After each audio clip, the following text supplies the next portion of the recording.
இருக்கு. பட் நம்ம இதை கவர்மெண்டால அதை நியமிக்கப்பட்டனாலும் ஆயிடுச்சு. இப்போ கிறிஸ்மஸ்ன்றது December 25 through government we have a permission. அந்த ஒரு நாள் நம்ம சுவிசேஷன் சொல்றதையும் நம்ம கிறிஸ்மஸ் கொண்டாடுறதையும் எந்த கவர்மெண்டாலும் என்ன பண்ண முடியாது, தடுக்க முடியாது. அதனால நம்ம என்ன செய்யலாம், அந்த நாளில் சபையில் இருக்கிற நாம யூஸ்வலாக எங்கள் சர்ச்சில் நான் அதுதான் செய்ய வைக்குவேன். நம்ம எவ்ரி கிறிஸ்மஸ் சபையில இருந்துடுறோம், நம்மளுக்கு புரியுது எதுக்கு கர்த்தர் வந்து இந்த உலகத்துல பிறந்தாரு. பட் அந்நியஜனம் இருக்காது, தெரியாது. அந்த நாள்ல நம்ம எந்த ஸ்ட்ரீட்ல போய் பாம்ப்ளெட்ஸ் அடிச்சு கொடுத்தாலும் சுவிசேஷன் சொன்னாலும் நம்ம மேல கவர்மெண்ட் கேஸ் போட முடியாது. அதனால அந்த நாள முழுமையா நம்ம என்ன பண்ணலாம், வெளியே போயிட்டு டிராக்ஸ் கொடுத்து, முடிஞ்ச அளவுக்கு உங்க சர்ச் பேர் போட்டு டிராக்ஸ் கொடுத்து ஏசப்பா எதுக்காக அட்லீஸ்ட் அதுல இருந்து சில பேர் படிக்குவாங்க, சில பேர் கேட்டுக்குவாங்க இல்லையா. இதெல்லாம் பரலோகத்துல வந்து கனப்படுத்தப்படக்கூடிய ஒரு ஊழியம். அல்லேலூயா. அதனால அந்த நாள் நம்ம அதை செய்யறது நன்மையா இருக்கும். எதுக்கு நம்ம கவர்மெண்டோட பர்மிஷனை வேஸ்ட் பண்ணிக்கணும் இல்லைங்களா? இப்ப நியூ இயர்ல போய் நம்ம சொல்ல முடியுமா, சங்கராந்தி அவங்க என்ன செய்யறாங்க இல்லையா, தீபாவளி அந்த நேரத்தை நம்ம போய் சொல்ல முடியுமா? ஒத்துக்கவே மாட்டாங்க. பட் இந்த நாள்ல கவர்மெண்ட் நம்மளுக்காக கொஞ்சம் பர்மிஷன் கொடுக்கும், யாரும் அதை தடுக்கவும் முடியாது. அல்லேலூயா. இப்ப நம்ம கடந்து போகலாம். நம்ம ஒரு யோசிக்க வேண்டிய ஒரு விஷயம், கிறிஸ்மஸ்ன்றது கர்த்தர் பிறந்த நாள். இப்ப நான் உங்களுக்கு ஒரு ரிட்டர்ன் கேள்வி, கர்த்தருக்குள்ள நாம பிறந்திருக்கிறோமா? கர்த்தருக்குள்ள இதுதான் உண்மையான கிறிஸ்மஸ். ஏசப்பா எப்படி பிறந்தாரு? மாம்சத்துல பிறந்துட்டாரு. த்ரூ மரியா, அவர் ஆவியானவர். ஆதாமும் யாவாலும் செஞ்ச தவறுனால நம்ம எல்லாரும் என்ன ஆக்கப்பட்டோம், மாம்சீகமானவங்க ஆக்கப்பட்டோம். அதனாலதான் ஏசப்பா மாம்சீகமா வரக்கூடிய ஒரு நிலைமை கொண்டு வந்துட்டோம். அவர் மாம்சீகமா மரியாவோட கர்ப்பத்துல வந்தாரு. ஆனா பரிசுத்தாவினால் கர்ப்பம் பெற்றதுனால மாம்சத்தை எடுத்து வந்தாரு. மறுபடியும் என்ன செஞ்சாரு ஏசப்பா? அதோட நிறுத்திட்டாரா? இல்ல. மறுபடியும் என்ன செஞ்சாரு? ஞானஸ்நானம் எடுத்தாரு. ஞானஸ்நானம் ஜலத்தினாலும் பிறந்தாரு, ஆவியினாலும் பிறந்தாரு. நீங்க படிச்சிருக்கீங்களா வசனம்? மத்த இந்த சுவிசேஷங்கள்ல இருக்கும், மத்த மார்க் வசனங்க, மத்த 13-17 வசனம் நீங்க வீட்டுக்கு போய் படிச்சுக்கோங்க. அதுல ஏசப்பா என்ன பண்ணாரு, யோவான் ஸ்நானிகன் கிட்ட வந்து ஞான ஸ்நானம் எடுத்துக்கிட்டாரு. எடுத்துட்ட உடனே புறா பரிசுத்தாவி போல இறங்கி அவர் மேல வந்து தங்கி நின்றதை யோவான் பார்த்து என்ன சொல்றாரு, இவர் தான் உலக ரட்சகன் அப்படின்னு சொல்லி சாட்சி சொல்றாரு. ஹல்லேலூயா. இப்ப பாருங்க, ஏசப்பா மாம்சத்திலையும் பிறந்தாரு. அது மட்டும் இல்லாம நீரினாலும் பிறந்தாரு, ஆவினாலும் பிறந்தாரு. இப்ப நம்ம என்ன செய்யணும், நம்மளும் என்ன செய்யணும், சரீரபரமா நம்ம பிறந்துட்டோம். யாரு? உங்க அம்மா வயிற்றுல நீங்க மாம்சீகமா வந்துட்டீங்க. ஆனா கர்த்தருக்குள்ள நம்ம கிறிஸ்துக்குள்ள பிறக்கணும்னா ஞானஸ்நானம் எத்தனை பேர் எடுத்திருக்கீங்க? ஞானஸ்நானம், பாப்டிசம் எல்லாரும் எடுத்திருக்கீங்களா? Very good. ஆவிக்குள்ள எத்தனை பேர் பிறந்திருக்கிறீங்க? ஹல்லேலூயா, ஸ்தோத்திரம். அப்ப பாருங்க, திஸ் இஸ் வெரி இம்பார்ட்டன்ட். ஏன்னா நம்ம அதுதான் முதல்ல படிக்க வச்ச வசனம், யோவான் 3ஆம் அதிகாரத்துல நம்ம படிச்சிருக்கிறோம். இது ஒரு அட்மிஷன். சபைக்குள்ள என்ன இது? ஒரு அட்மிஷன். இந்த வசனத்துக்கு கீழ்ப்படியாம எந்த சபை இருந்தாலும் அதை ஏத்துக்கவே முடியாது. நான் எங்க ஊர்ல அதைத்தான் சொன்னேன், நீ சிஎஸ்ஐன்னு வச்சுக்கோ, பிஎஸ்ஐன்னு வச்சுக்கோ, என்ன வேணும்னு வச்சுக்கோ. ஆனா சபைன்றது, சபையில இருக்கிற விசுவாசிங்க என்ன பண்ணணும், ரட்சிக்கப்பட்டிருக்கணும். எப்பவுமே நம்ம சொல்லுவோம் ஆத்ம ரட்சிப்பு, ஆத்ம ரட்சிப்பு, ஆத்ம ரட்சிப்பு. நீங்க டிவி சேனல் ஓபன் பண்ணீங்கன்னா எல்லாரும் பேசுவாங்க. அது மோன்சில் அதுல ரொம்ப பேசுவாங்க, ஆத்ம ரட்சிப்புக்காக செப்பியும், ஆத்ம ரட்சிப்பு. என்ன ஆச்சு இந்த ஆத்மாவுக்கு கேட்பாங்க. நான் என்ன பாவம் பண்ணல, நான் எதுக்கு ஞானஸ்நானம் எடுப்பேன்னு சொல்லுவாங்க சில பேர் இல்லையா? அது நல்ல கேள்விதான். அந்த மாதிரி கேள்விகள் நம்மளுக்கு வர்றது நல்லதுதான். என்ன ஆச்சு இப்ப நம்ம ஆத்மாக்கு? எதுக்கு ஆத்ம ரட்சிப்பு, ஆத்ம ரட்சிப்புன்றோம்?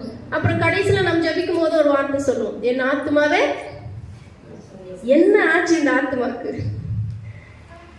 என் ஆத்மாவே. இன்னும் ஒரு பர்க்மன்ஸ் பாட்டு பாட்டீங்கன்னா, பிரியமானவனே உன் ஆத்மா வாழ்வது போல், அவரும் அதே தான் பாக்குறாரு. ஏதாவது 3rd ஜான்ல இருக்கு, பிரியமானவனே உன் ஆத்மா வாழ்வது போல் நீ எல்லாவற்றிலும் வாழ்ந்து. ஆனா முதல்ல என்ன வாழணுமா நம்மளுக்குள்ள? உன்னோட வாழணும். இப்ப ஆத்மாக்கு என்ன ஆச்சு? என்ன ஆத்மா ரட்சிப்புன்னு கொஞ்சம் யோசிங்க. என்ன ஆச்சு நம்ம ஆத்மாக்கு? நான் இதுக்கு முன்னே உங்களுக்கு வரும்போது சொல்லியிருக்கிறேன் வசனத்தை. சரி, நானே சொல்றேன் பாருங்க. ஏதேன தோட்டத்தில் என்ன நடந்துச்சு? ஆதாம் அவனுக்கு ஆண்டவர் ஒரு கற்பனை கொடுத்தாரு. ஜீவ விருட்சத்தையும் உருவாக்குனாரு, நன்மையும் தீமையும் அறிகிற பழத்தையும் உருவாக்குனாரு. ஆதாமுக்கு சொல்றாரு, மகனை நீ இதை சாப்பிட்ட நேரத்துல நீ செத்துருவ, மரணம் உனக்குள்ள வந்துருந்தாரு. கடைசியில 2 பேர் என்ன பண்ணிட்டாங்க? சாப்பிட்டுட்டாங்க. சாப்பிட்ட உடனே என்ன ஆச்சா? தமிழ்ல நல்லா இருக்கும், நான் சொல்லிடுறேன், இது உங்களுக்கு இன்னும் தெரியும், நிறைய வசனம் சொல்ல வேண்டியதா இருக்கு. சாப்பிட்ட உடனே அந்த வசனத்துல இருக்கு, அவருடைய கண்கள் திறக்கப்பட்டது.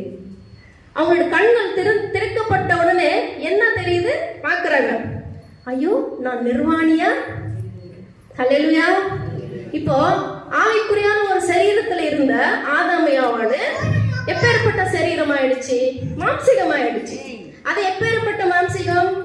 நிர்வாணத்தை இந்த சரீரம், இந்த மாம்சத்துக்குள்ள நிர்வாணம் வந்துடுச்சு.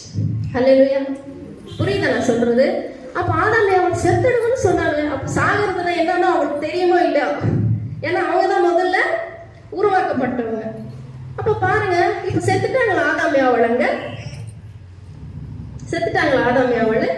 அப்ப ஆண்டவர் என்ன சொன்னாரு? நீங்க இதை புசித்த உடனே மரணம் வந்துடும். அப்ப என்ன செத்துடுச்சுங்க? அவங்களோட ஆத்மா செத்துடுச்சு. ஹல்லேலூயா. ஆத்மா. இப்போ உன்னோட மாம்சத்துக்குள்ள நிர்வாணம் ஒரு மாம்சத்தை அவங்க பெற்றுக்கிட்டாங்க. மகிமையான அந்த சரீரம் அவங்க இழந்துட்டாங்க.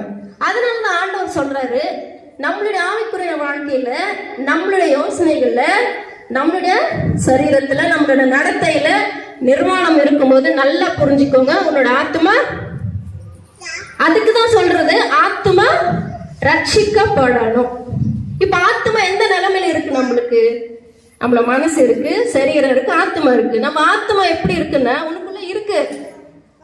இப்ப டிவி ஆன் பண்ணும்போது யாராவது போன் பண்ண என்ன பண்ணுவோம்? வால்யூம் நம்ம கம்மி பண்ணிடுவோம்.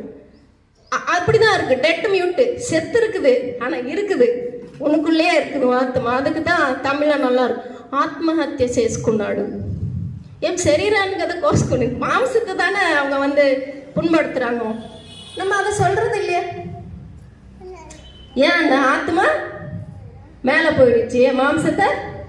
ஆண்டவர் சொல்றாரு ஆதாமுக்கு, நீ உன் மனைவி பேச்சு கேட்டு நான் சாப்பிட வேணான்ற கனியை நீ புசித்ததுனால, நீ மண்ணில இருந்து எடுக்கப்பட்டதுனால நீ மண்ணுக்கே. சோ இந்த சரீரம் மகிமை இழந்துடுச்சு.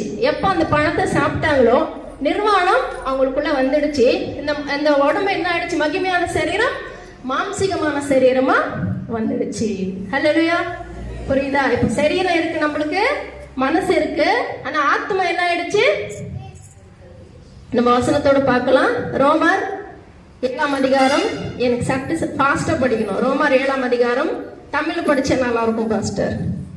7ல இருந்து 13வது. ஆகையால் என்ன சொல்வோம்?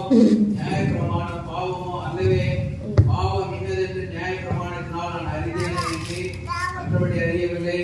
இச்சையால் இருப்பாயாக என்ற நியாயப்பிரமாணத்தினால் இருந்தால் இச்சை பாவம் என்று நான் அறியாமல் இருப்பேனே. பாவமானது கற்பனையினாலே சமயம் பெற்று சகல இச்சைகளை என்னில் நடப்பித்தது. நியாயப்பிரமாணம் இல்லாவிட்டால் பாவம் செத்தலாய் இருக்குமே. முன்ன நியாயப்பிரமாணம் இல்லாதவனாய் இருந்தபோது நான் ஜீவன் உள்ளவனாய் இருந்தேன். கற்பனை வந்த போது பாவம் உயிர் கொண்டது. ஹல்லேலூயா. ஹல்லேலூயா. இப்ப என்ன சொல்றாரு பாருங்க பவுலன். எனக்கு ரொம்ப பிடிக்கும். பவுலன் சொல்றாரு, நியாயப்பிரமாணம் இல்லாத நேரத்துல எனக்கு பாவம் என்னவோ தெரியல. அப்ப யோசிச்சு பாருங்க. இப்ப ஆதாமே அவளுக்கு ஆண்டவர் சொல்லல இந்த கனியை புசிக்காதுன்னு அவர் பார்த்து அவருக்கு உருவாக்கிட்டு சரிப்பா இந்த பழத்தெல்லாம் சாப்பிட்டுக்கன்னு சொல்லும் போது என்ன ஆயிருக்கும்? ஒரு நாள் அந்த கனியை அவங்க புசிச்சிருப்பாங்க, பாவம் அவங்களுக்குள்ள வந்திருக்கும். அப்ப ஆண்டவர்கிட்ட கேள்வி கேட்டிருப்பாங்க, நீங்க சொல்லியிருந்தாங்க செஞ்சிருக்க மாட்டோம். இப்போ பவுலன் என்ன சொல்றாரு? இச்சிக்காத இருப்பாயாகன்னு சொன்னதுனாலதான் இச்சை என்னன்னு எனக்கு புரிஞ்சுது. அதனால அந்த நியாய பிரமாணத்தினால ஆண்டவர் சொன்ன அந்த நியாய பிரமாணத்தினால பாவம் என்ன பண்ணிச்சா?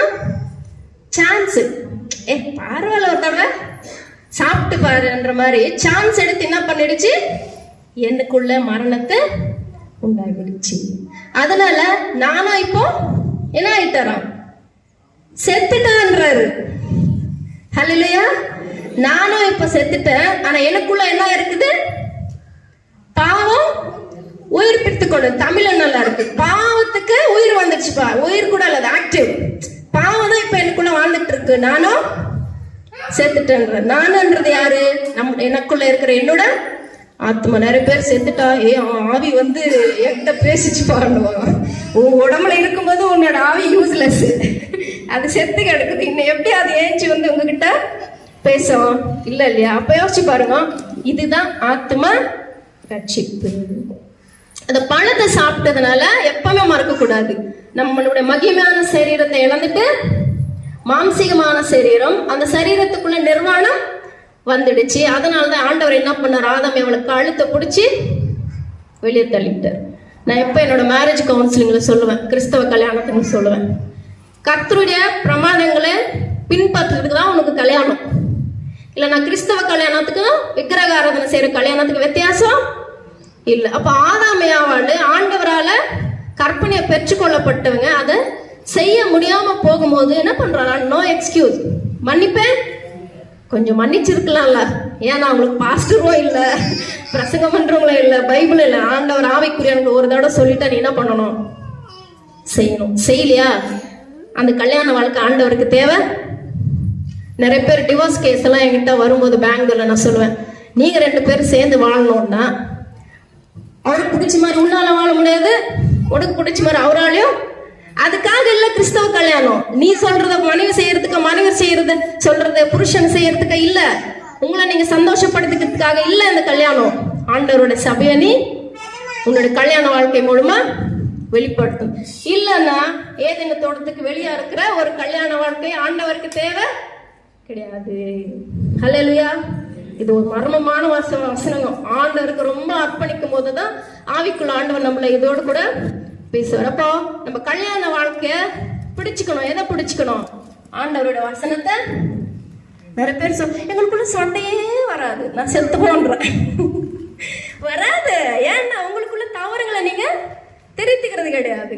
பொண்டாட்டி பண்றது புருஷனுக்கு பிடிக்கும், புருஷன் பண்றது பொண்டாட்டிக்கு பிடிக்கும், ஆனா ஆண்டவருக்கு சுத்தமா பிடிக்காது. அதனால நம்மளோட கல்யாண வாழ்க்கை ஆதாமையாவளை போல இராமல் எப்படி இருக்கணும், கர்த்தருடைய கற்பனையை பெற்றுக்கொண்டு அவருடைய சபையை வெளிப்படுத்தக்கூடியவங்களா இருக்கணும். புரியுதுங்களா? இப்போ ஆத்ம ரட்சிப்புனா புரிஞ்சுது இல்லைங்களா? இதனாலதான் நம்மளுக்கு என்ன தேவை, ஞான ஸ்நானம் தேவையா இருக்கிறது. இது நம்மளுக்கு புரிய வைக்கிறதுக்காக தான் பரலோகத்துல இருந்த தகப்பன ஏசப்பா என்ன பண்ணாரு, நம்மளுடைய தகப்பனே குமாரனா மாம்சத்துல வந்து நம்மளுக்கு சொல்லி கொடுக்குறாரு, மரியா வயிற்றுலும் பிறக்கிறாரு, அப்புறம் ஞான ஸ்நானமும் எடுக்கிறாரு. எடுத்த உடனே அவர் மேல பரிசுத்தாவி புறாவை போல வந்து தங்குது. அப்போ என்னோட மனமாற்றம், என்னோட ஞான ஸ்நானம், என்னோட ஒப்பு கொடுப்பது 100% கரெக்டா இருக்கும்போது என்ன ஆகும், ஆத்மா ரட்சிப்பு நம்மளுக்கு ஆண்டவர் கொடுக்காரு. இப்போ பரிசுத்த எதுக்கு ஆண்டவர் ஆத்மாவில் மறுபடியும் பிறக்கணும்ன்றாருன்னா, என்னோட ஆத்மா எனக்குள்ள இருக்கு, ஆனா அது செத்து போய் இருக்கிறதுனால இந்த ஆத்மாவில் எந்த ஒரு டெசிஷனும் எடுக்க முடியாத ஒரு நிலைமையில இருக்கிறதுனால, நீ 28 வருஷம் சர்ச்சுக்கு வந்தாலும் நீ ஞானஸ்தானம் மட்டும் பெற்றுக்கொண்டு ஆவிக்குள்ள பெறாமல் போய்விட்டால் பரலோக ராஜ்யத்தில் நீ பிரவேசிக்கவே முடியும். இதை நான் சொல்லலைங்க, யார் சொல்றது, ஏசப்பாவே நீக்கோதாம கிட்ட சொல்றாரு. அவருக்கு ஒரு கேள்வி பாரு, பயங்கர காமெடி. அதை எப்படிப்பா 2வது எங்க அம்மாவோட கர்ப்பத்துக்குள்ள நான் போக முடியும்ன்றாரு இல்லைங்களா? அப்போ யோசிச்சு பாருங்க, நீரினாலும் அந்த ஜலத்தினாலும் ஆத்மாவினாலும் பிறவாமல் போய்விட்டால் பரலோக ராஜ்யம். இந்த 2த்துக்கு கீழ்ப்படிஞ்சு பாருங்க. அதுக்கு தான் ஞானஸ்நானம் பெற்றுக்கொண்டு நீங்க எல்லாம் என்ன பண்ணணும், வாரத்துல ஒரு தடவை ஆண்டவர் ஆத்மா அவங்க மேல ஊற்றுற வரையும் என்ன பண்ணணும், ஏசப்பா எனக்கு பரிசுத்தாவே என் மேல ஊற்றும். ஏன் அதுக்கு தான் பவுலன் சொல்றாரு, ஏசப்பாவோட 2வது நம்ம என்ன பண்ண போறோம், இந்த மாம்சம் ஆண்டவருக்கு பரலோகத்துல எடுத்துட்டு போக மாட்டாரு. இது என்ன ஆக்கப்படும், இந்த சரீரம் மறுரூபமாக்கப்படும். ஹல்லேலூயா. என்ன ஆக்கப்படும், மறுரூபமாக்கப்பட்டு அவரோட மகிமையில நம்ம என்ன பண்ண போறோம். ஆனா இந்த மாம்சத்தெல்லாம் இப்ப நம்ம செய்யற எல்லாத்துக்கும் ஒரு பனிஷ்மெண்ட், ஜட்ஜ்மெண்ட் அதுக்கு நியாயம் இருக்குவார். ஆனா எடுக்கப்படும் போது அவருக்கு இந்த மாம்சம் நிறைய பேர் சொல்லுவாங்க, அதான் இந்த மாம்சத்தை ஆண்டவர் எடுத்துட்டு போக மாட்டாரு, இதுல நான் என்ன வேணும்னாலும் செஞ்சுக்கலாம் அப்படின்னு. நீ என்னாலும் செய்ய முடியாது. ஆனா ஆண்டவர் சொல்றாரு, பரிசுத்த ஆவி உன்னுடைய சரீரம் பரிசுத்த ஆவிக்கு ஆலயமா இருக்குதுன்னு கொரிந்தியர்ல சொல்றாரு. ஹல்லேலூயா. சரி, இப்ப பாருங்க, இந்த பழத்தை சாப்பிட்டதுனால நம்ம ஆத்மாவுக்கு அந்த டெசிஷன் எடுக்கிற ஒரு கிருபை போயிடுச்சு. நீ பார்த்துக்கிட்டே நிறைய பேர் சொல்லுவோம், என்ன அப்படி பார்த்துனே இருக்கிறோம், புரியலையா, எங்க இருக்கிற நீ ஆளு அப்படின்னு. அந்த மாதிரி அது பார்த்துனே தான் இருக்கும். ஆனா உனக்கு புத்தி சொல்லிக்கக்கூடிய அளவுல உன்னோட ஆத்மாக்கு இல்ல. இப்போ இதனால நம்மளுக்கு என்ன ஒரு நஷ்டம் வந்திருக்கு பாருங்க. ரோமர் 7ஆம் அதிகாரத்துல 14வது வசனத்துல இருந்து பாஸ்டர். மேலும் நமக்கு தெரிந்திருக்கிறபடி நியாயப்பிரமாணம் ஆவிக்கு மீதாய் இருக்கிறது. நானும் பாவத்துக்கு கீழாக விற்கப்பட்டு ஹல்லேலூயா இருக்கிறேன். பாருங்க, இப்ப என்ன ஆயிடுச்சா, பாவத்துக்கு விற்கப்பட்டுட்டோம். எப்படி யாரும் வித்துட்டாங்க நம்மள? ரோமர் 5ஆம் அதிகாரம் 12-14 அதை அப்படியே வச்சுக்கோங்க பக்கத்துலயே. இப்படியாக ஒரே மனுஷனாலே பாவமும் பாவத்தினாலே மரணமும் உலகத்திலே பிரவேசித்தது போலவும் எல்லா மனுஷரும் பாவம் செய்தபடியால் மரணம் எல்லாருக்கும் வந்தது போலவும் இதுவும் ஆயிற்று. 14 கூட படிங்க. 14 வரையும். நியாயப்பிரமாணம் கொடுக்கப்படுவதற்கு முன்னும் பாவம் உலகத்தில் இருந்தது. நியாயப்பிரமாணம் இல்லாதிருந்தால் பாவம் எண்ணப்பட மாட்டாது. அப்படி இருந்தும் மரணமானது ஆதாம் முதல் மோசே வரைக்கும் ஆதாமின் வீரர்களுக்கு ஒப்பாய் பாவம் செய்யாதவர்களை மாட்டி கொண்டது. ஹல்லேலூயா. வந்தவருக்கு முன்னடையாளமானவர். பாருங்க, இந்த பாவம் நம்ம செய்யலங்க. இந்த பாவம் வசனத்துல எவ்வளவு தெளிவா ஆண்டவர் சொல்றாரு பாருங்க.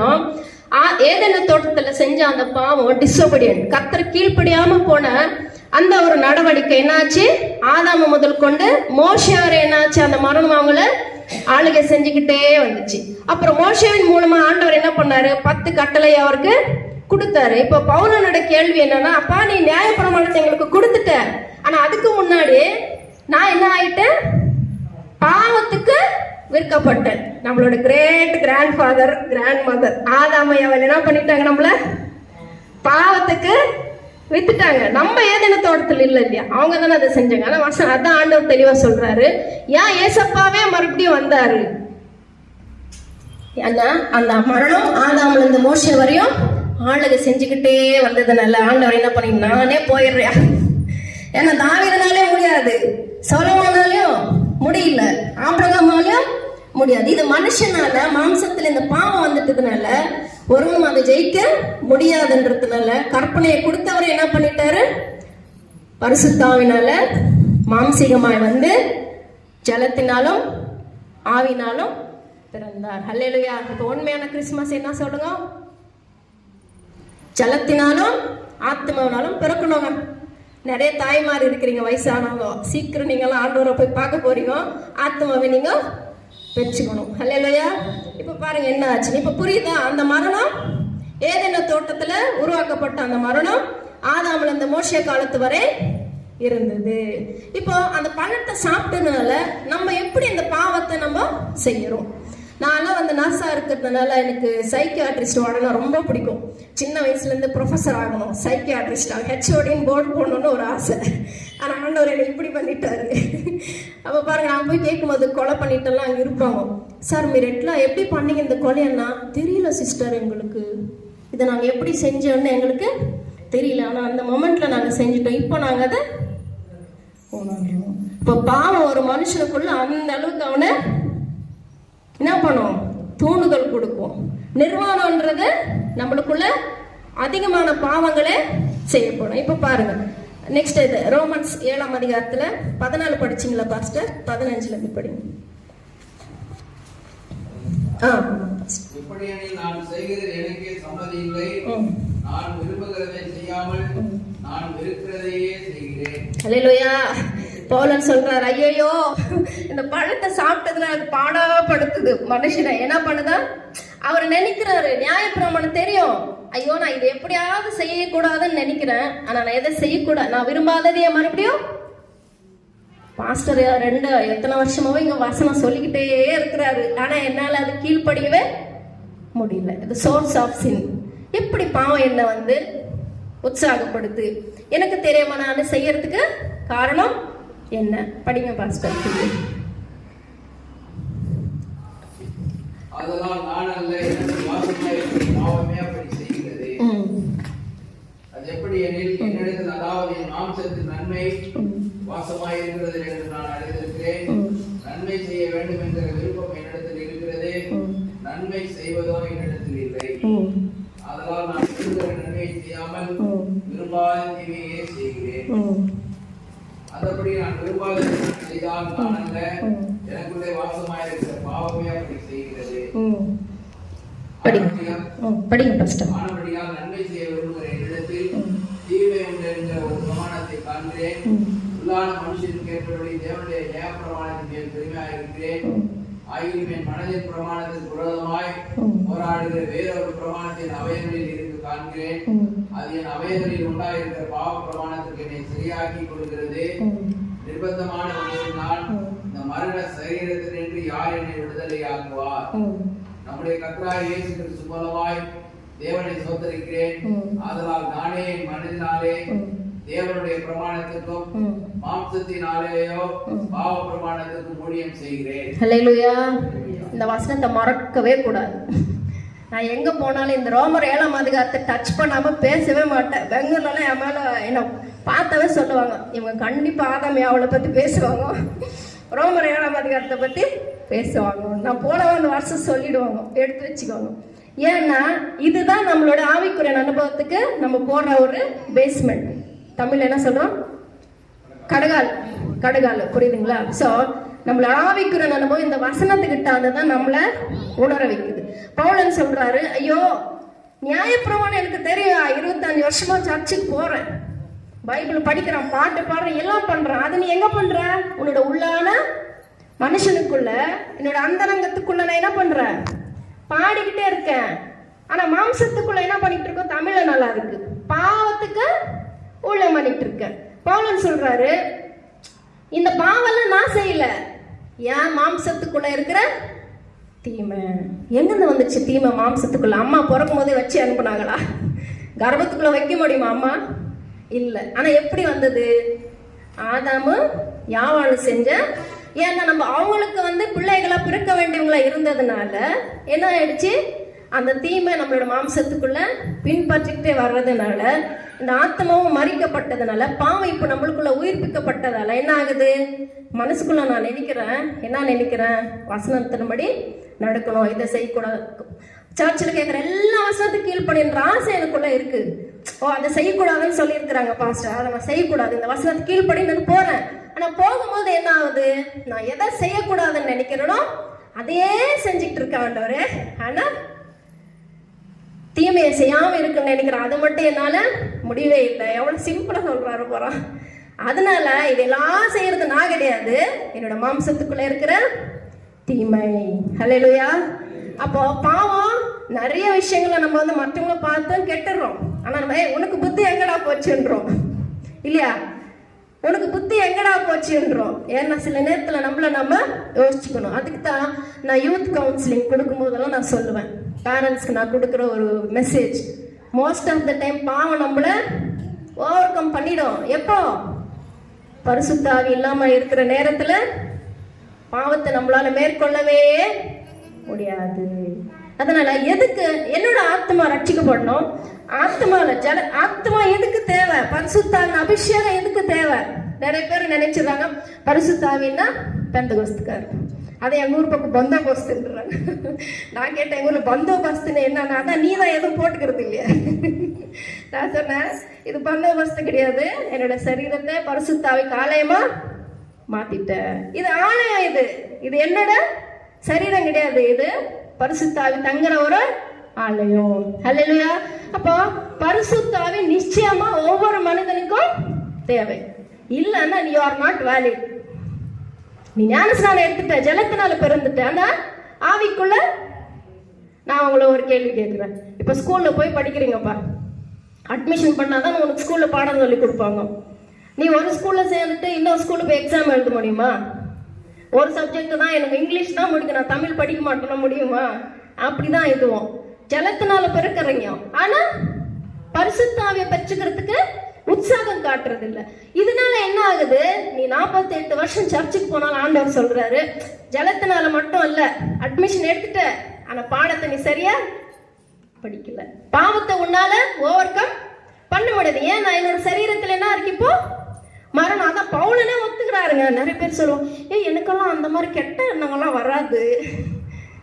வரும். ஏன் வருதுன்னா, நம்மளோட தாத்தா பாட்டி என்ன பண்ணிட்டாங்க? பாவத்துக்கு நம்மளோட மாம்சம் விற்கப்பட்டிருக்கு. அதான் பவுலன் சொல்றாரு, ஐயோ நீ நியாயப்பிரமாணம் கொடுத்துட்ட மோசே மூலம், ஆனா அது எனக்கு எந்த ஒரு பிரயோஜனமாவும் இல்ல. ஏன்னா பாவத்துக்கு என்னோட மாம்சத்தை வித்து விட்டாங்க. அதனாலதான் பவுலன் கடைசி வசனம் ரொம்ப அழகா சொல்றாரு. என்னோட மனசுக்குள்ள கடைசி வசனம் படிங்க பாஸ்டர்.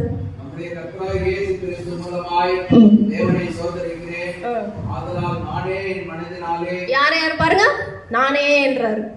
யாரும் சொல்லி கொடுத்து இல்ல, நானே என் மனதினால் படிங்க பாஸ்டர். தேவனுடைய நியாயப்பிரமாணத்துக்கு, அதாவது வாரம் வாரம் வர நல்லா பாட்டு பாடுற படிக்கிற சாத்தானுக்கு ரொம்ப நீ படிமா பாட்டு பாட, ஆனா பரிசுத்தாவி மட்டும் நீ பெற்றுக்க.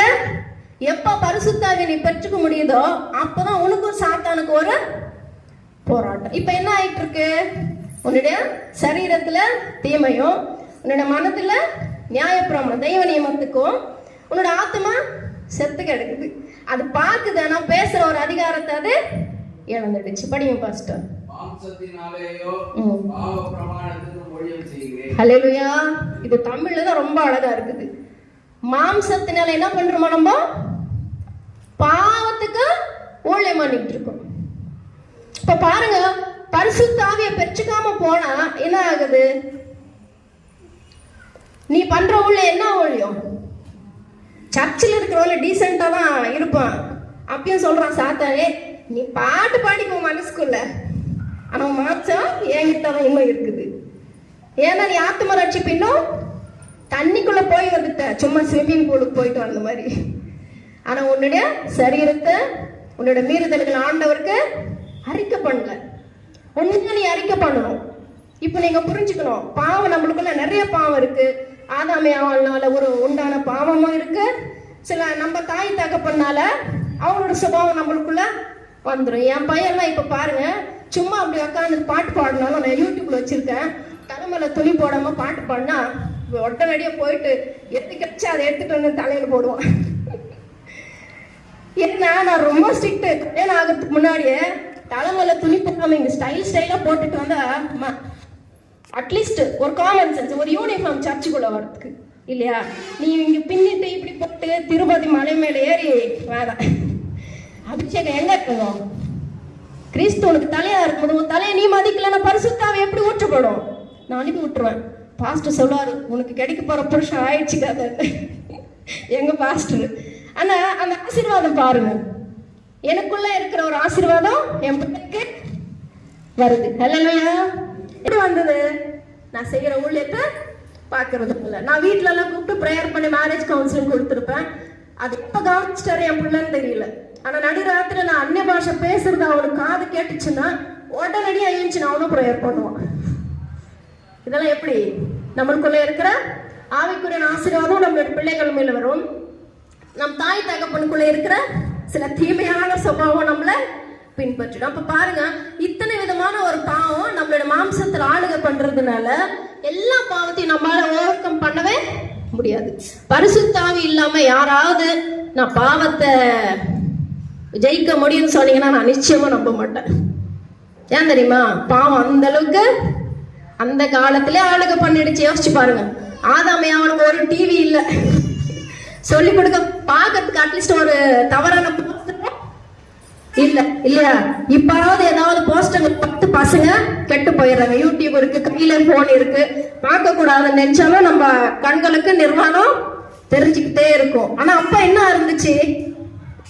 எதுவுமே இல்ல. நம்மளுடைய யோசனையில அதை யூத்துக்கு ரொம்ப இப்போ நம்மளுடைய யோசனையில எப்ப போராடிக்கிட்டே இருப்போம். டெம்டேஷன் நம்மளுக்கு கொடுத்துக்கிட்டே இருப்போம்.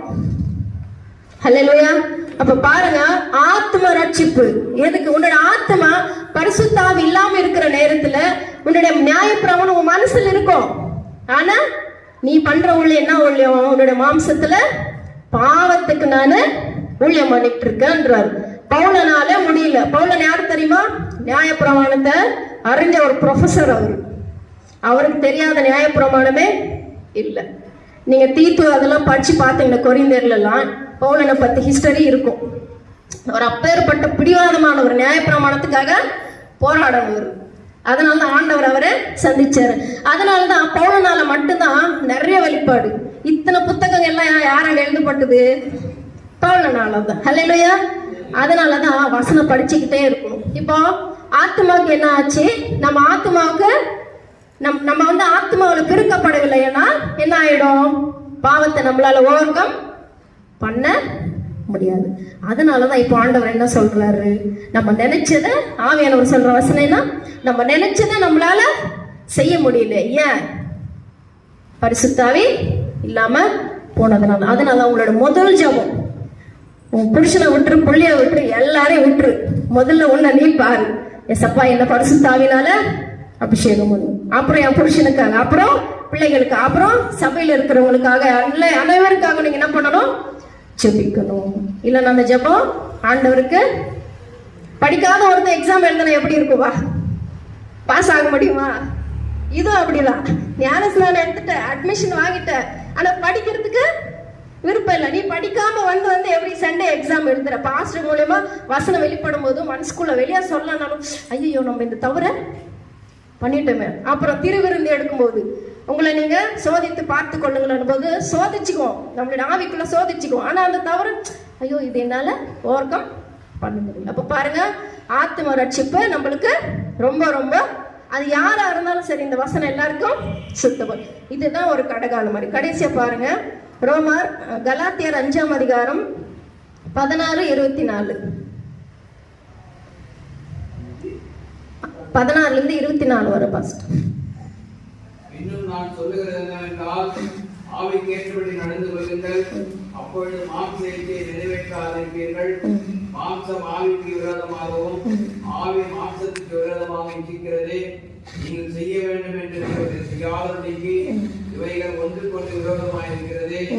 ஆவினால் நடத்தப்படுவீர்களானால் நீங்கள் நியாயப்பிரமாணத்திற்கு கீழ்ப்பட்டவர்கள் அல்ல, மாம்சத்தின் கிரியைகள் வெளியரங்கமாயிருக்கின்றன. பாருங்க, அப்ப பாருங்க, பரிசுத்த ஆவி இல்லைன்னா என்ன ஆகுமா? ஆவிக்கு விரோதமாக மாம்சமும், மாம்சத்துக்கு விரோதமாக ஆவியும் இது ஃபைட் பண்ணிட்டே இருக்குமா? இப்போ இந்த பூமியை சுத்தம் என்ன இருக்கு?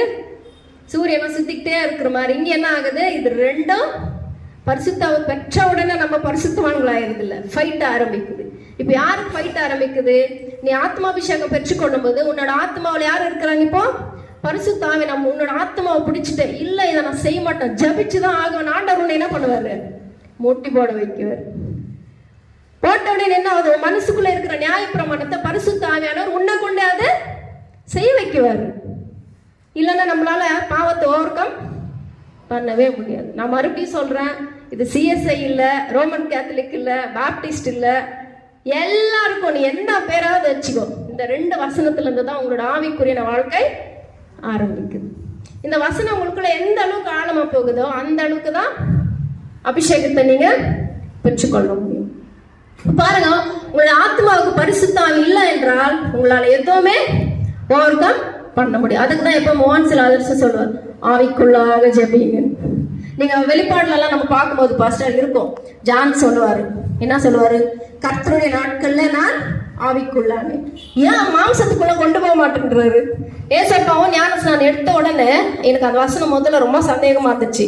ஏன்னா நம்மள சிஎஸ்ஐ பேக்ரவுண்ட் இல்லை, நமக்கு அந்த டீச்சிங்ஸே இல்லை. அந்த வசனம் நான் படிக்கும்போது, ஏசப்பா 40 நாள் உபவாசம் இருக்கும்போது ஆவிக்குள்ளாக வனாந்தரத்துக்கு கொண்டு போகப்பட்டார். எனக்கு இது ரொம்ப சந்தேகம் வந்துச்சு ஞானஸ்நானம் எடுத்த முதல்ல.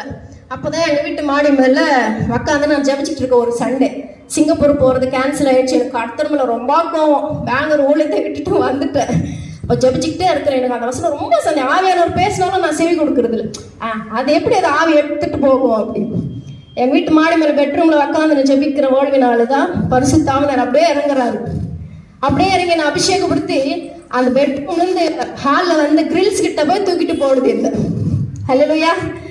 அந்த அனுபவம் தான் என்னை இந்த அளவுக்கு அப்பெல்லாம் நான் போட்டுக்கிட்டு தான் இருந்தேன், ஊழியத்தில் இருந்தேன். பட் எல்லாம் போட்டுக்கிட்டு தான் இருந்தேன் நான். ஆனா எப்ப என் மேல ஆவியானோட அந்த அபிஷேகத்தை ஊற்றினார், அப்ப எனக்கு ஒரு சந்தேகம், சார் இன்னொரு தடவை ரூமுக்குள்ள போய் பார்க்கலாம் அந்த அக்னியானவர் அமர்ந்திருக்கிறாரு இல்லைன்னு. மறுபடியும் நான் எழுச்சி போறேன். மறுபடியும் என்ன ஆயிடுச்சு, எடுத்து வீசுறாரு ஆவியானவர் இல்லை. அப்போதான் எனக்குள்ள ஒரு பெரிய மாற்றம் வந்துச்சு. அதுக்கப்புறம் எனக்கே தெரியலங்க, எனக்கு தெரியாம எனக்குள்ள மாற்றங்கள் வந்துச்சு. ஆவியானவர் பேசுறாரு, நான் பேசுறேன், உபவாசம் இருக்கிறேன், சாப்பாடு இல்லை, எதுவும் இல்லை, பசியே இல்லை. 6 வருஷம் ஒரு சின்ன ரூமுக்குள்ள கம்பெனி போறது வருது, இதுவே தான். நிறைய புக்ஸ் எழுதிட்டேன், நிறைய புக்ஸ் இருக்கு. அந்த நேரத்துல அந்த அக்னி அபிஷேகத்துல ஆவியின் அபிஷேகத்தை நான் எழுதிருக்கிற வசனம் இப்ப படிக்கும் போது எனக்கு உடம்பு அப்படியே ரொம்ப என்னப்பா சொல்றது, அப்படியே உடம்பு எல்லாம் ஒரு மாதிரி ஆகுது. ஓ, இப்படி ஒரு ஆழமான வசனத்தை ஆண்டவர் அப்பவே எனக்கு கொடுத்துருக்கிறாரு. இப்ப பாருங்க, அபிஷேகம் நம்ம மேல ஊற்றப்படும் போதுதான் நம்மளால மாற்றங்கள் வர முடியுமே தவிர அபிஷேகத்தை பெற்றுக்காம நம்மளால மாற்றங்கள் வர முடியாது. அப்படி நம்ம மாத்திக்கிற மாதிரி இருந்தா பரிசுத்த ஆவி நம்மளுக்கு தேவையே. நிறைய சர்ச்சஸ் ஏசுநாமம் இருக்கும் பெங்களூர்ல, அவங்க எல்லாம் சொல்லுவாங்க பாவம் நம்மளை தொடவே தொடாது, நம்மலாம் ஏசப்ப பசங்க, அதனால பரிசுத்தாவை பத்தி எங்கெல்லாம் பேசவே விட மாட்டாங்க. புரியுதா? சாத்தான் எப்படியெல்லாம் சபையை வந்து கலகம் பண்ணி வச்சிருக்கான்னு அங்கெல்லாம் பேசினவங்களுக்கு கேஸ் கூட போட்டுருவாங்க. அந்த அளவுக்கு ஒரு மோசமான ஊழியம் இருக்கும் பெங்களூர்ல சில சர்ச்சஸ். அவங்களுக்கெல்லாம் சுவிசேஷம் சொல்றது ரொம்ப கஷ்டம் ஆயிடுது. அவங்கெல்லாம் இப்பெல்லாம் வீடியோஸ் எடுத்துட்டு அதை வச்சு மதமாற்றம் பண்றாங்கன்னு கேஸ் போட்டுருவாங்க, ஃபோர்ஸ்ஃபுல்லா கன்வெர்ட் பண்றாங்க அப்படின்னு. அப்ப பாருங்க, இந்த பரிசுத்தாவுக்கு விரோதமா தான் சபைகளை இப்போ சாத்தான உண்டு பண்றான். ஏன்னா சாத்தானுக்கு தெரியும் பரிசுத்தாவிதான் ஒரு பெரிய ஆயுதம், பரிசுத்தாவிதான் நம்மளுக்குள்ள ஒரு பெரிய மாற்றத்தை கொண்டு வர முடியும். பரிசுத்தாவை பெற்றுக்காம இருந்தா நம்மளால மறுரூபமாக்கப்படவே முடியாது. அதுக்கு தான் வசனம் சொல்லுது, என்ன சொல்லுது, ஆத்மாவால நம்ம ஜனிக்கணும், ஜலத்தினாலும் பெருக்கணும், ஆத்மாவாலையும் பெருக்கணும். ஏன்னா நம்ம ஆத்மா ரட்சிக்கப்படணும், அது செத்து போயிருக்குது. அதுக்கு இப்போ பரிசுத்த ஆவியானவர் தேவையா இருக்கிறாரு. ஹல்லேலூயா. ஃபர்ஸ்ட் டைம் இருக்குங்களா? ரோமர் 8ஆம் அதிகாரம் 8லிருந்து 11வது வசனம்.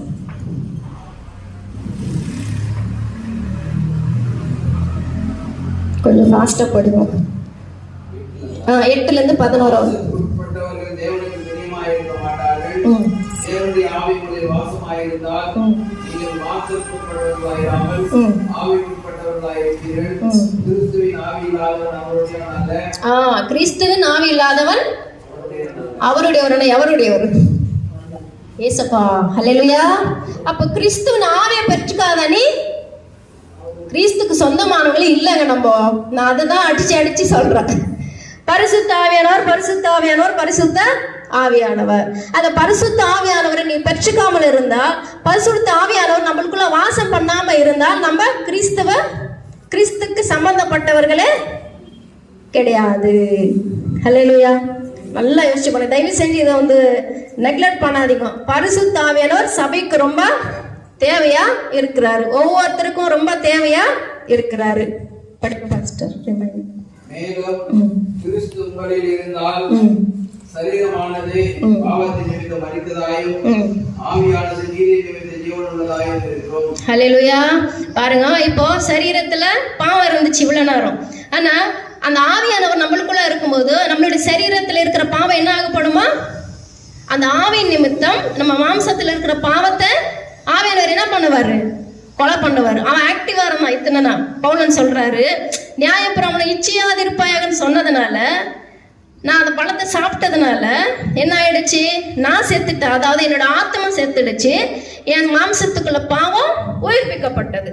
இப்ப பரிசுத்த ஆவியானவர் நீ பெற்றுக்கிறதுனால என்ன ஆகுது? அந்த ஆவியின் நிமித்தம் என்னோட மாம்சத்தில் இருக்கிற பாவம் மறிக்கப்பட்டது. ஹல்லேலூயா. அதுக்கு தான் பவுலன் ஒரு வசனம் சொல்வாரு, என்னுடைய மாம்சத்தையும் இச்சையும் சிலுவையில அறையப்பட்டேன். ஹல்லேலூயா. அப்ப நல்லா யோசிச்சு பாருங்க, நம்மளோட மாம்சத்துல இருக்கிற தீமை மறிக்கப்படணும்னா பரிசுத்த ஆவியால மட்டும்தான் முடியும். அதுக்கு அடிச்சாலும் பத்தாது, நீ நெருப்புல சுட்டாலும் பத்தாது, போகாது பாவம். உன் மாம்சத்துல அது வாழ்ந்துகிட்டே தான். இப்ப நடக்கிற கொலையெல்லாம் பாத்தீங்கன்னா ரொம்ப அப்படியே உடம்பு கூசும். என்ன பார்ட்ஸை வெட்டிடுவாங்க, பீஸை வெட்டி வைக்குவாங்க. எப்படி நடக்குது அவங்களுக்குள்ள இதெல்லாம்? தீமை. சோதோம் காலத்துல நடந்த, நோவா காலத்துல நடந்த தீமை. நீங்க யோசிச்சு பாருங்க. நான் எல்லா ஊழியக்கார பாஸ்டர் செமினார்ஸ் நான் சொல்லுவேன், நம்ம சுவிசேஷம் சொல்லும் போது சோர்ந்து போகவே கூடாது. ஏன்னா நோவா காலத்துல நோவா குடும்பத்தை தவிர யாருமே ரட்சிப்பை ஏத்துக்கல. அந்த அளவுக்கு ஒரு கேலி பரிகாசம் இருந்திருக்குது. புரியுதுங்களா நான் சொல்றது? ஆனாலும் தோத்து போகவே கூடாது. அந்த சபை செய்யல, இந்த சபை செய்யல, இந்த பாஸ்டர் பண்ணல, அந்த பாஸ்டர் பண்ணல, இந்த விசுவாசி செய்யல, அவங்க அதை கீழ்ப்படியில, விழுந்து போனவன நம்ம பார்க்கவே கூடாது. நான் எப்ப எல்லாருக்கும் சொல்லுவேன், எங்க ஊர்ல கேட்பாங்க பெந்தகோஸ்துக்காரன்றாங்க, அவங்களே சரியில்லை. நான் சொல்றேன், அவன் சரியில்லை, நீ சரியா இருந்து காட்டு. தெரியுதல்ல உனக்கு அவன் சரியில்லைன்னு. எப்படி சரியில்லை, எதுக்கு சரியில்லைன்னு புரியுதில்ல, நீ சரியா இருந்து காட்டு. நம்ம எப்பவுமே ஓடும் போது விழுந்து போனவனை பார்த்துட்டு நம்ம ஓட முடியுமா? முடியவே முடியாது. அதனாலதான் நம்ம வசனத்தை தெரிஞ்சுக்கிட்ட உடனே நம்ம நிக்கிறதுக்கு முயற்சி எடுக்கும் போதுதான் கர்த்தருடைய கிருபை நம்ம மேல, நீ ட்ரை பண்ணாமலே கர்த்தருடைய கிருபை நம்ம மேல ஊற்றப்படுவதே இல்லை. இன்னொரே ஒரு காரியம், கடைசி வசனம் 1 ஜான் 1 யோவான் 5ஆம் அதிகாரம் 6-8.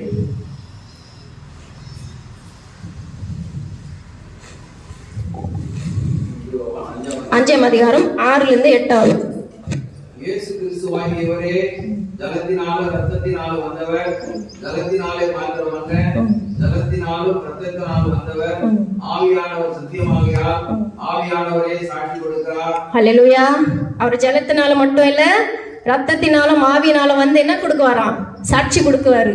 பரலோக ராஜ்யத்துல நம்மளுக்காக நீ ஞானஸ்நானம் எடுத்தப்பட்டே, அந்த தண்ணீர் சும்மா தண்ணீர் இல்லைங்க, அது எது சும்மா போயிட்டு வந்துட்டுன்னு நினைக்கிறீங்க? இல்ல, அந்த ஜலமும் ரத்தமும் நீ பெற்றுன பரிசுத்த ஆவியானவரும், அதோ இந்த மகளை ஆவியால நீதிமானாக்கப்பட்டாள் அப்படின்னு சாட்சி கொடுக்கும். ஹல்லேலூயா. சத்தமா ஒரு ஹல்லேலூயா சொல்லுங்க. சத்தமா ஒரு ஹல்லேலூயா சொல்லுங்க. ஹல்லேலூயா. அதனால இந்த 3 நம்மளுக்கு சாட்சி சொல்லு. சில நேரத்துல நம்ம ஆவிக்குரியான வழிகளை நடக்கும்போது நம்ம மேல நிறைய குற்றம் சாட்டப்படும். You don't worry about that. இதெல்லாம் கண்டுக்காது. நம்மளுக்காக நிக்க போறது யார்? பரலோக ராஜ்யத்துல ஜட்ஜ்மெண்ட் இருக்குங்க, நியாய தீர்ப்பு இருக்கு. அந்த நியாய தீர்ப்புல நம்மளுடைய எதிரி என்ன பண்ணுவானா? காத்துக்கிட்டே இருப்போம் நம்ம மேல குற்றத்தை சொல்றதுக்கு. ஆனா நம்ம பெற்றுக்கிட்ட ஞானஸ்நான தண்ணீரும் அவருடைய ரத்தம், நம்மளுடைய பாவங்களுக்கு கழுவப்பட்ட மேன்மையான ஆட்டுக்குட்டியின் ரத்தமும் நம்மள அபிஷேகப்படுத்தின பரிசுத்த ஆவியானவர் நமக்காக சாட்சியா வந்து நிற்குவாரு. பாஸ்டரோட 2 minutes எடுத்துக்கலாமா? 1 கொரிந்தியர் 14ஆம் அதிகாரம் 2வது வசனம்.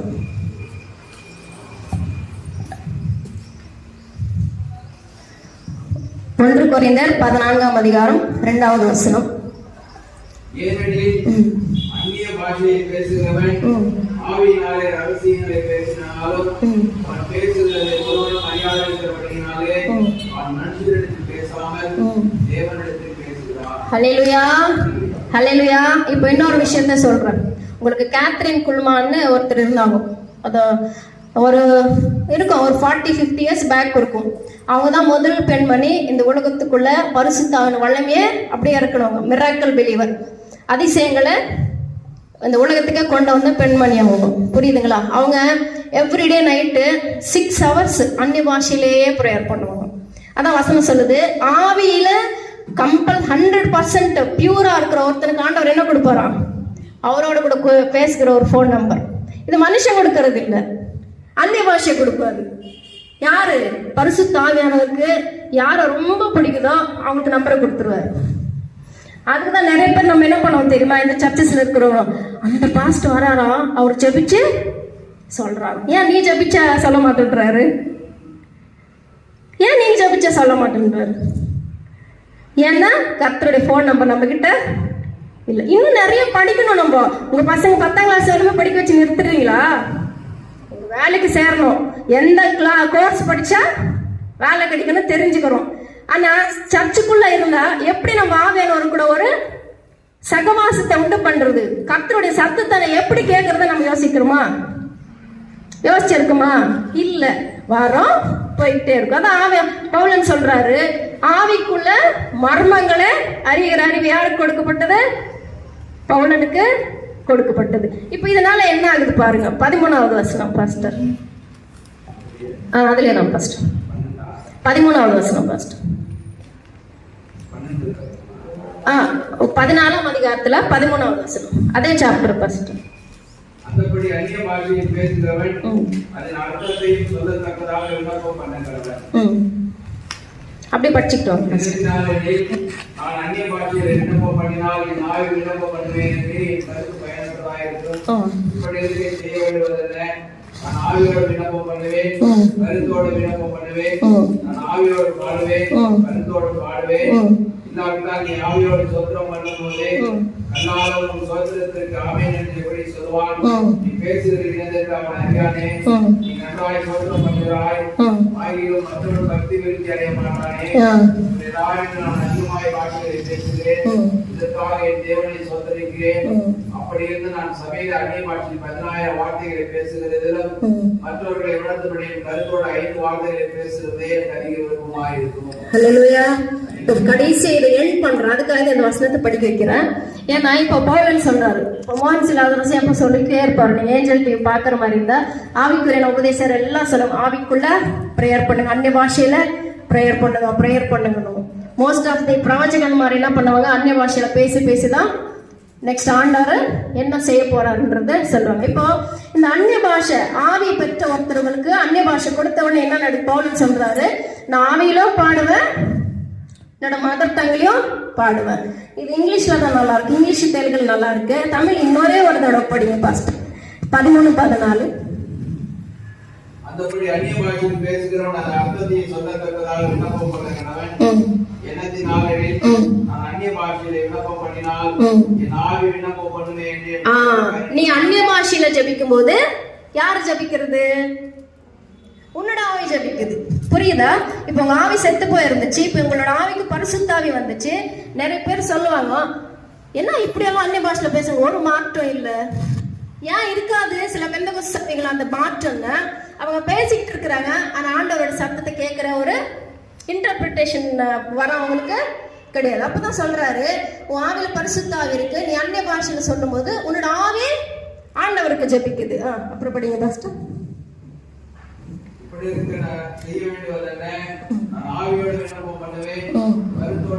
இல்ல 14 பாஸ்டர்.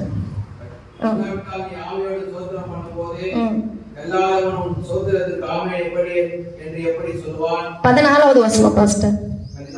14 எண்ணத்தினாலே அந்நிய பாஷையில விண்ணப்பம் பண்ணினால் என் ஆவி விண்ணப்பம் பண்ணுவேன் என்று என் கருத்து பயனற்றதாயிரும். என்னோட கருத்து பயனற்றவார். அது கருத்துன்றது தமிழ் கருத்துன்னு இருக்கு, உன்னோட மனசுக்கு அது புரியுறது இல்லை. நீ அந்நிய பாஷையில ஜெபிச்சுட்டு இருக்கிற, உன் ஆவிக்கும் ஆண்டவருக்கும் புரியுது. இப்ப ஆவிக்கு அந்நிய பாஷையில ஜெபிக்கிறது ஆண்டவரோட கூட பேசுறது, உன் ஆவி ஆண்டவரோட பேசுது, உன் மனசுக்கு அது புரியல. அப்புறம் என்ன கீழே வசனம் பாஸ்டர் 15. இப்படி இருக்க செய்ய வேண்டுவதென்ன, நான் ஆவியோட விண்ணப்பம் பண்ணுவேன், கருத்தோட விண்ணப்பம் பண்ணுவேன், நான் ஆவியோடு பாடுவேன், கருத்தோடு பாடுவேன். ஹல்லேலூயா. அவ்வளவுதான், இனிமே இன்னொரு வசனமும் சொல்ல மாட்டேன், நேரத்தை நான் எடுக்க மாட்டேன். பாருங்க, அப்போ என்ன நடக்குது இங்க? ஒருவேளை அந்நிய பாஷை இல்லைன்னா என்ன ஆகுது? ஆவியானவர் உங்களோட கூட பேசுற சத்தத்தை கேட்கவே முடியாது. இது எல்லாரும் பெற்றுக்கணுன்ற அவசியம் இல்லை. இது பரிசுத்த ஆவியானவர் தன்னுடைய கிருபாவரங்களை யாருக்கு கொடுக்கணும்னு நினைக்கிறாரோ அவங்க மட்டும்தான் அந்நிய பாஷை ஆண்டவர் அவங்களுக்கு கொடுப்பாங்க. நிறைய பேருக்கு நிறைய ஜபிக்கணுன்ற ஆசை இருக்கும். அதுக்கு மோஸ்ட்லி 100% ஜப ஆவி யாருக்கு கொடுக்குவாங்களோ அவங்க அதிகமாக ஜபிச்சுக்கிட்டே இருப்பாங்க. யார் மேலே அந்த ஜப ஆவி ஊற்றப்படுமோ அவங்க மேலே இந்த அந்நிய பாஷை ஆண்டவர் கொடுக்குவார். யாருக்கெல்லாம் அதை சுகப்படுத்துகிற ஒரு வரத்தை கொடுப்பாங்களோ அவங்களுக்கு அந்த அந்நிய பாஷை ஆண்டவர், ஏன்னா கிருபாவரங்கள்ல அநேகம் இருக்கு. அது ஆண்டவருக்கு அவர் யார் மேல சித்தமா இருக்கிறாரோ அவங்க மேல அந்த கிருபாவரம் ஊற்றப்படும். அதனால ஐயோ நாங்க அந்நிய பாஷை பேசல நீங்க வருத்தப்படவே கூடாது. புரியுதா? டீச்சருக்கு ஒரு வேலை, டீச்சர் என்ன படிச்சிருக்கணும்? கண்டிப்பா பிஇடி படிச்சே இருக்கணும். நம்ம ஊர்ல அந்த மாதிரி ஒரு ஊழியக்காரராக இருக்கணும்னா கண்டிப்பா அவங்க அபிஷேகப்பட்டிருக்கணும். ஒருவேளை அவங்க இன்னும் பிசாசு பொறுத்துருங்களோ, அவங்க ஒரு பிரவாச்சகன் மாதிரி இருக்கணும்னா அவங்களுக்கு கண்டிப்பா ஆண்டவர் என்ன பண்ணிருப்பாரு? அந்நிய பாஷை. ஒருத்தருக்கு போதிக்கிற கிருபாவரத்தை, இன்னொருத்தருக்கு புத்தி சொல்ற வசனத்தையும் கொடுத்திருக்கிறாரு, இன்னொருத்தருக்கு நல்ல சபையை நடத்தக்கூடிய ஒரு ஆசீர்வாதத்தை ஆண்டவர் கொடுத்துறாரு. ஆனா 2 மட்டும் மிஸ் பண்ணக்கூடாது. ஜலத்தினாலும் பெருக்கணும், ஆவினாலும் பெருக்காமல் போய்விட்டால் நம்ம என்ன ஆயிடும்? பரலோக ராஜ்யத்துக்கு போக முடியாது. அதனால கிறிஸ்துமஸ்ன்றது கர்த்தர் நமக்காக பிறந்தது மட்டும் கிடையாது. அவர் 3 விதமாக பிறந்தாரு. மாம்சத்திலும் பிறந்தாரு, ஜலத்திலும் பிறந்தாரு, ஆவினாலும் பிறந்தாரு. நம்மளுக்கு ஒரு நல்ல 100% கிறிஸ்மஸ் சூப்பர் நல்ல ஒரு சிக்கன் 65 சாப்பிட்ட மாதிரி ஒரு கிறிஸ்மஸ் நம்ம கொண்டாடணும்னா தம்பிக்கு சிக்கன் சரி வருது. அப்போ நல்ல ஒரு பிரியாணி சாப்பிட்ட மாதிரி ஒரு கிறிஸ்மஸ் இருக்கணும்னா நீ அவங்க அம்மா வயிற்றுல நீங்க பிறந்துட்டீங்க, ஆனா கிறிஸ்துக்குள்ள நம்ம பிறக்கப்பட்டவன். இதுதான் ஒரு மேன்மையான கிறிஸ்மஸை கொண்டாடுகிறது. நீங்க அன்னைக்கு வெளியே போயிட்டு நீங்க என்ன சொல்லணும்? ஆண்டவர் நம்மளுக்காக நம்மளுடைய பாவங்களுக்காக பிறந்தாரு, அதனால நம்மளும் என்ன ஆகணும்? கிறிஸ்துக்குள்ள பிறக்கப்படணும். இதுதான் ஒரு உண்மையான கிறிஸ்மஸ். அதனால 25ஆம் தேதி வேஸ்ட் பண்ணிக்காம முடிஞ்ச அளவுக்கு இங்கெல்லாம் போயிட்டு சொன்னா யாரும் நம்மளை எதுவுமே தடுக்கவே முடியாது. அல்லேலூயா. அப்பதான் இந்த சபை பரிசுத்த ஆவியினால அபிஷேகப்படும். ஆண்டவருக்கு ரொம்ப பிடிச்ச ஊழியம் அந்த ஒளிதான். எனக்கு